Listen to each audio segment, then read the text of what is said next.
வணக்கம் அன்பு உறவுகளே, தொடர்ந்து உங்களுடைய ஆதரவு கொடுங்க. நல்ல நல்ல காணொலிகள் போடுறதுக்கு அதை பத்தியா இருக்கும்.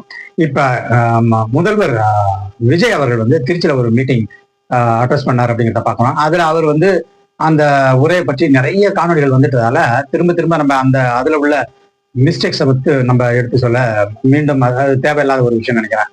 அதுவும் குறிப்பா வந்து எனக்கு வாயில வருது அப்படிங்கிற மாதிரி, அப்புறம் அந்த ஒரு மூன்றாம் தர பேச்சாளர் மாதிரி வந்து அவர் வந்து அன்னைக்கு அட்ரஸ் பண்ணது, இதெல்லாம் பத்திலாம் நிறைய காணொலிகள் வந்துட்டு. அதனால நம்ம இதை வந்து பேசி நேரத்தை வீணடிக்க வேணாம்.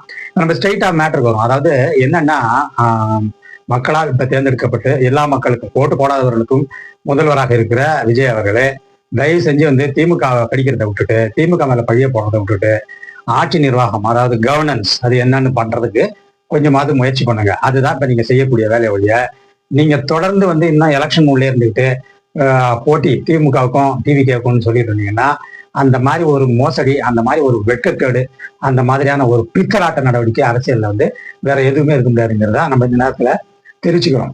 அதாவது இது ஏன் நம்ம வந்து இந்த மாதிரி ஒரு ஹார்ஷா இதெல்லாம் விமர்சிக்க வேண்டியது இருக்குன்னா, நீங்க வந்து ஆட்சிக்கு வர்றதுக்கு முன்னாடி திமுகவை தொடர்ந்து கடிச்சுக்கிட்டு இருந்தீங்க. திமுக மேல வந்து தொடர்ந்து உங்க பழி போட்டுக்கிட்டே இருந்தீங்க அப்படிங்கிறத பாக்குறோம். அதுல வந்து ஒரு வேலிடிட்டி இருந்தது, அதுல ஒரு ஜஸ்டிபிகேஷன் இருந்தது. ஆனா இப்ப வந்து நீங்க ஆட்சிக்கு வந்துட்டீங்க. அப்சல்யூட் மெஜாரிட்டி இல்லைனாலும் சிங்கிள் மெஜாரிட்டி வந்து உங்களுக்கு வந்து திமுக ஆதரவாளர் கட்சிகளே வந்து உங்களுக்கு ஓட்டு போட்டு உங்களை வந்து நம்பிக்கையில்லா தீர்மானத்துல வெற்றி பெற வச்சுட்டாங்க அப்படிங்கிறத பாக்குறோம். ஓகே, அது மு.க. ஸ்டாலினோட ஒரு மெக்னானிமிட்டில இருந்து வருது. ஆனா அதுக்கப்புறமா திடீர்னு அந்த அந்த அசம்பிளியில பேசினதோட மக்கள்கிட்ட எந்த கம்யூனிகேஷனும் கிடையாது. அதாவது ஹைபர் நேஷனல் மூடுக்கு உள்ள போயிட்டாப்ல, அதாவது தூக்கத்துக்கு போயிட்டாப்ல. திரும்ப 2 வாரம் கழிச்சு தான் வந்து திருச்சிக்கு வராப்ல. சரி, திருச்சிக்கு வந்து ஏதாவது மக்களுடைய பிரச்சனைகள் இதை பத்தி எல்லாம் பேசுவாப்லன்னு பார்த்தா, அதை பத்தி எதையும் பேசாம மீண்டும் திமுகவை வந்து கடிச்சு கொதறது, திமுகவை காரணமாக்குறது, திமுக மேல பழி போடுறது அப்படிங்கறதெல்லாம் வந்து ஒரு தேர்ந்தெடுக்கப்பட்ட முதல்வருக்கு, ஒரு தேர்ந்தெடுக்கப்பட்ட அரசாங்கத்துக்கு, ஒரு ஆளுங்கட்சியாக இருக்கிற இந்த தாவேகாவுக்கு அழகு இல்லை. அதை மட்டும் நீங்க புரிஞ்சு நடந்தா போதும். ஸோ உங்களுக்கு எல்லா நேரமும் நீங்க சொல்ற பொய் வழியும், நீங்க சொல்ற அந்த ஜஸ்டிபிகேஷனையும், நீங்க போடுற பழியும் வந்து மக்கள் வந்து நம்பிக்கிட்டே இருக்க மாட்டாங்க.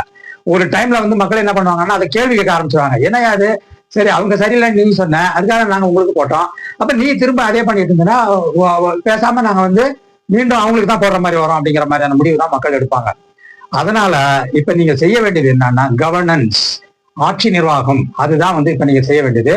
திமுக வந்து தோல்வி அடைஞ்சதோ இல்ல மக்களால் வந்து இந்த தடவை வந்து எதிர்கட்சியாக்கப்பட்டதோ அவங்க பாத்துக்குவாங்க. அது அவங்க பிரச்சனை, அவங்க கட்சி உள்கட்சி பிரச்சனை, அது அவங்க பாத்துக்குவாங்க. மக்களும் அவங்களுக்கு தீர்ப்பு கொடுத்ததா வந்து அப்சர்வ் பண்ணுவாங்க. அதை பத்தி நீங்க கவலைப்பட தேவையில்லை. இப்ப நீங்க கவலைப்பட வேண்டியது, இந்த 1 மாத காலத்தில் எத்தனை மர்டர்ஸ், எத்தனை பெண் பாலியல் பெண் சீண்டல்கள், எத்தனை ராபரிஸ், எத்தனை வந்து சட்டம் ஒழுங்கு ப்ராப்ளம், தண்ணி இல்லாது, கரண்ட் கட்டு, என்னென்ன பிரச்சனைகள் இருக்குன்றத வந்து நாங்க இதை சொல்லி லிஸ்ட் போடுறத விட உங்களுக்கு தெரியும். உங்களுடைய உளவுத்துறையே உங்களுக்கு இதெல்லாமே வந்து மிக தெளிவா சொல்லியிருப்பாங்க அப்படிங்கிறதுல நமக்கு எந்த சந்தேகமும் கிடையாது. ஸோ இப்ப இந்த சூழல்ல தயவு செஞ்சு திமுக மேல பழிய போடுறத விட்டு, திமுக மேல உங்க கான்சன்ட்ரேஷனை செலுத்தத்தை விட்டுட்டு, அது மேல உங்க எனர்ஜியை செலுத்தத்தை விட்டுட்டு, தயவு செஞ்சு கவர்னன்ஸ் என்னங்கிறத கொஞ்சம் பண்ணி பாருங்க.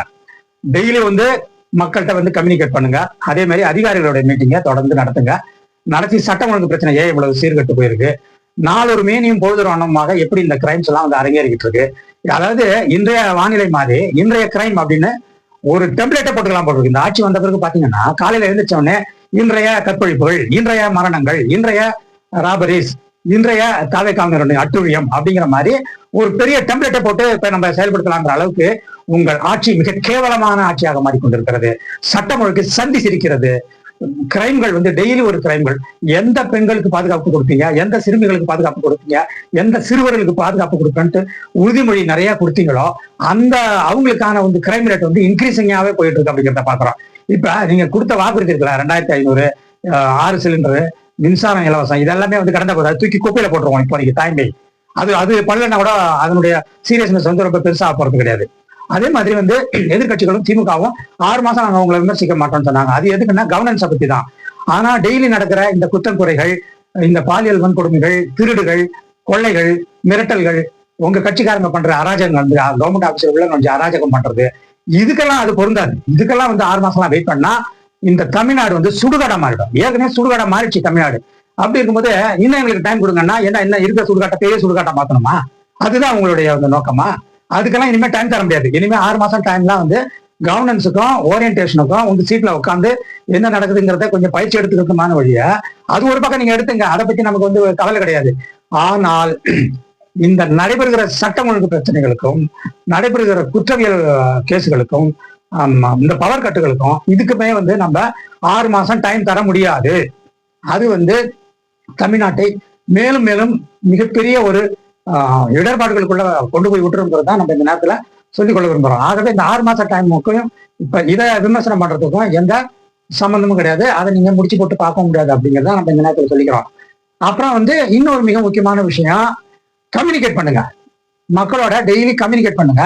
இப்ப நடக்கிற இந்த பிரச்சனைகளை வந்து அரசு என்னத்தை டேக்கிள் பண்ணுது, என்னென்ன நடவடிக்கைகள் எடுத்திருக்கு, இந்த அரசனுடைய திட்டங்கள் என்ன, இதை போக்குறதுக்கு இல்ல இந்த சட்டம் ஒழுங்கு பிரச்சனையை தீர்க்கறதுக்கு போலீஸுக்கு என்ன அறிவுரைகள் வழங்கப்பட்டிருக்குது, என்னென்ன கமிட்டிகள் அமைக்கப்பட்டிருக்குது, மந்திரிகளுக்கு என்ன இன்ஸ்ட்ரக்ஷன் எல்லாமே வந்து டெய்லி பேசிஸ் முதல்வர் அவர்கள் வந்து மீடியாவில் பேசணும். மீடியாவை பார்த்தீங்க இந்த மாதிரி ஓடுகால் மாதிரி ஏன் ஓடிட்டு இருக்காரு, எதுக்கு பயப்படுறாரு, மீடியா பேசுறதுல உங்களுக்கு என்ன பிரச்சனை, ஏன் இந்த மாதிரி பண்ணிட்டு இருக்கீங்க? ஆக வந்து இப்ப இதுக்கெல்லாமே வந்து நேரம்லாம் நம்ம கொடுக்க முடியாது. இதுக்கு நேரம் கொடுக்க ஆரம்பிச்சோம்னா இன்னும் என்னென்ன ஆகும் அப்படிங்கிறத வந்து இன்னும் பட்டியலில் இட முடியாது. ஆகவே அரசாங்கம் முதல்ல கம்யூனிகேட் பண்ணணும் மக்கள்கிட்ட. ரெண்டாவது அரசாங்கத்தை அரசாங்கமா நடத்தணும். அதிகாரிகள்கிட்ட மீட்டிங் போட்டு எந்தெந்த தவறு நடக்குது, எந்தெந்த மாவட்டத்துல பிரச்சனை நடக்குது, லேண்ட் ஆர்டர் ப்ராப்ளத்துல என்ன பிரச்சனை, இதை எல்லாத்தையுமே வந்து சுட்டி காட்டி மீட்டிங் மூலம் அதை வந்து அவங்களுக்கு தெரியப்படுத்தி அதிகாரிகளை முடுக்கி வேலை வாங்க வேண்டும். அதுலதான் வந்து இருக்கு. சரி, இப்ப இதுல இவ்வளவு பிரச்சனைகள் இன்னைக்கு வர்றது தெரியும் போதுதான் நமக்கு வந்து மு.க. ஸ்டாலினுடைய அருமை நமக்கு தெரியுது. இதெல்லாம் எப்படி அவர் கட்டுப்படுத்தி இருந்தாரு, இதெல்லாம் எப்படி அவர் வந்து தன் கட்டுக்குள்ள அதிகாரிகளை எப்படி வேலை வாங்கி இந்த மாதிரி நடத்தி இருந்தாருங்கிறது இப்பதான் நமக்கு புரியுது. இதுக்கு முன்னாடி நமக்கு இதனுடைய சீரியஸ்னஸ் புரியல. சோ அவருடைய அருமை எப்ப புரியுதுன்னா இப்பதான். இப்ப அவர் போன நாள்ல இருந்து நடக்கிற இந்த பிரச்சனைகளுக்கு ஏற்ப நம்ம பார்க்க ஆரம்பிச்சோம்னா இப்பதான் அவரு இதை எப்படி கட்டுப்படுத்தினாரு, அவர் எப்படி அரசாங்கத்தை நடத்தினாரு அப்படிங்கிறதுக்கெல்லாம் நமக்கு இப்போ ஒரு விடை கிடைக்குது. ஆகவே திமுகவை கடித்து குதறுவதை விட்டுவிட்டு, திமுக மேல் பழி போடுவதை விட்டுவிட்டு, திமுகவே வம்புக்கு இழுப்புறதை விட்டுவிட்டு நிர்வாகம் நடத்துங்கள், ஆட்சி நடத்துங்கள், மக்களோடு தொடர்பு கொள்ளுங்கள், அதிகாரிகளை வேலை வாங்குங்கள், உங்கள் அமைச்சர்களை கட்டுக்குள் வையுங்கள். கட்சிக்காரங்கள் வந்து அரசாங்கத்துல உள்ள நுழைஞ்சி பண்ற அராஜகத்துக்கு ஒரு கட்டு போடுங்க. இதெல்லாம் இருந்தாதான் நீங்க தப்பிக்க முடியும். தொடர்ந்து நீங்க இந்த மாதிரியே வந்து திமுக மேலே பழி போட்டுக்கிட்டு இருந்தீங்கன்னா 6 மாசத்துல ஆட்சி கவிழ்ந்துடும், ஆட்சி கவிழ்க்கப்படும். ஆட்சியை வந்து யாருமே வந்து தாங்க மாட்டாங்க அப்படிங்கிறத நினைவு கொண்டு ஒழுங்கு மரியாதையா ஆட்சியை நடத்துறதுக்கு வழியை பாருங்க. அதை விட்டுட்டு திமுக மேல பழி போட வேண்டாம். அதே மாதிரி கூட்டணி கட்சிகளும் வந்து இந்த கட்சி ஆளுங்கட்சி மேல விமர்சனத்தை தொடர்ந்து வைங்க. நீங்க திமுக மேல எப்படி பழைய காலத்துல அந்த டைம்ல வச்சுங்க இல்லையா, அதே மாதிரி இவங்க மேலேயும் வந்து உங்களுடைய விமர்சனங்களை வச்சாதான் வந்து இது ஆட்சியா இருக்கும். இல்லாட்டி ஆட்சி ஒரு நாசகார ஆட்சியா போயிடும். நாசகார சக்தியாக விஜய் உருவெடுப்பார் அப்படிங்கிறதுல எந்த சந்தேகமும் இல்லை. அடுத்தடுத்த அமர்வுல நம்ம அடுத்தடுத்த விடயங்களை பார்ப்போம். நன்றி, வணக்கம்.